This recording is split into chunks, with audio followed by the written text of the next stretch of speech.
Odell Barnes. 22.5. I guess, you know. What part of Colorado is that? That's my offer straight to y'all.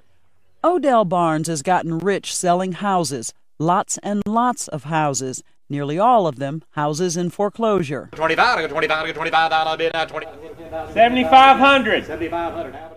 A lot has happened since we first met Barnes last year, the man some call the foreclosure king. He was buying foreclosed properties in bulk from banks and selling them at big profit to investors from his front porch in South Carolina with his cell phone. All right, thank you. Bye. I do most of my buying from right here or playing around. I do whatever I want to do. If I want to go fishing, I go fishing. As long as I have a cell phone and a computer, I'm happy. If I don't catch this, they're going to keep doing it. Hello? But now the business has gotten too frenetic for that. Uh-oh. Might as well get it. They're just going to call back. Odell Barnes. When we caught up with him last week, his phone was still ringing off the hook, but he was off his front porch and sitting on the porch of this fire-damaged house in Detroit. Here, foreclosures are rampant. What'd you just buy? Nothing. They want me to go up a little bit, but we're not going to do that. Whole neighborhoods in Detroit are being hit, from mansions built in the 20s by auto industry executives like this one, Mitt Romney's childhood home, now vacant and a teardown. The house next door, though, 5,000 square feet, bought last year for nearly $600,000, now abandoned and for sale again for $99,900. To more modest homes that 3 years ago would have set you back about $280,000, now they're asking 1/10 of that. To working-class homes like these, homes offered to Odell Barnes in bulk that are going into foreclosure by the block. It's too big for me. It's outgrown me. I mean, 1,000 houses a week, it outgrows you. Can't do business from your front porch like you used to, huh? No, ma'am. I've had to sit with you in Detroit. Detroit is ground zero in the housing crisis, but Odell Barnes thinks the way he does business could be a solution. Over the past year, banks and mortgage insurer Fannie Mae have been dumping ever larger pools of foreclosed houses on Barnes from all across the country. Homes that went into foreclosure owing thousands of dollars, Barnes buys for pennies on the dollar and sells them to investors like Abner McWhirter of Detroit. The last thing I think we want with these homes is to get in the hands of landlords and try to, if nothing else, rent them or mothball them until the market turns around and cash out. We really don't need that as a community right now. What's unreal? I asked him how many he bought in the package. He bought this, and how many was it? It was roughly over 100. Mm-hmm. And paid $160,000? About $165,000. You got 100 houses in Detroit for $165,000? Correct. Right. And how much did you get them for? Well, I add on $500 a house. This was one of them? This is one of them.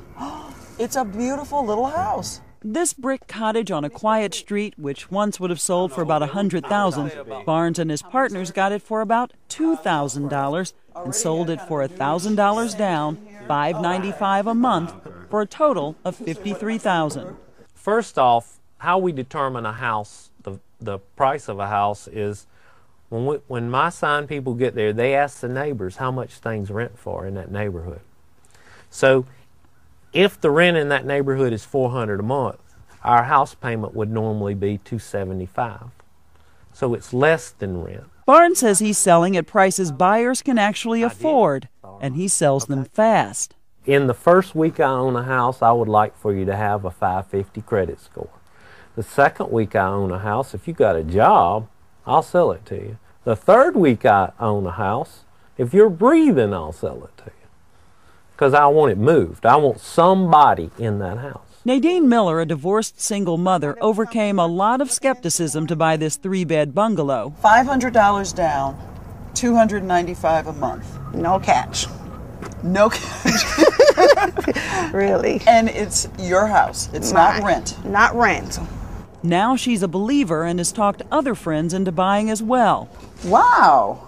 Since a referral under the Odell Barnes method entitles you to a free month's mortgage, Nadine doesn't owe another payment till next November. No, when I got it, a pit bull was living here. It was an eyesore on the block. As you can see, the rest of the neighbors' houses are pretty kept up, so this was an eyesore for the block. So once I took it over, I made it comparable, or if not better looking. Exterior-wise and interior-wise, I got a lot of compliment. Barnes wonders why, if he can do it, the banks and Fannie Mae can't do the same thing. Drop the amount people owe and keep them in their homes, or sell the properties to new owners and keep the profit for themselves. I mean, there ought to be some in-between ground on giving the house away or renegotiate with the people. Of course, I don't know if Fannie Mae can do that. Our business model is really to finance homes. We're not a real estate investor, or we're not a property manager. Stacy Stewart of Fannie Mae says by selling houses to people like Odell, they are keeping them occupied. It often makes more sense to sell them in a bulk sale process, again, to an investor or to a state government or to a nonprofit organization who can really take on those properties. Preserving Detroit's neighborhoods is what brought Abner McWhorter into the business. I could have easily bought these homes and flipped them to investors and made good money. But I think by doing it the way we're doing it, we're making a great social impact.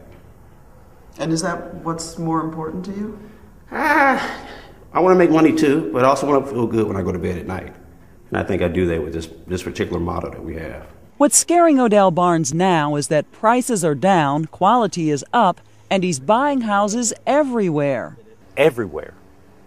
I would, if you said I'd like some houses in California, I'd say that's impossible. You were mostly in Baltimore, Maryland, Buffalo, New York, the inner cities, the big cities. Not now. You can buy them everywhere.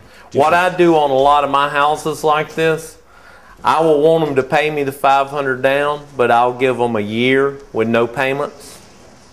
And that gives them money to get this going. This business has been very good to Odell Barnes. He's not complaining. But the avalanche of opportunity is overwhelming, even for the foreclosure king. Odell Barnes. This is Vicki Mabry for Nightline in Detroit.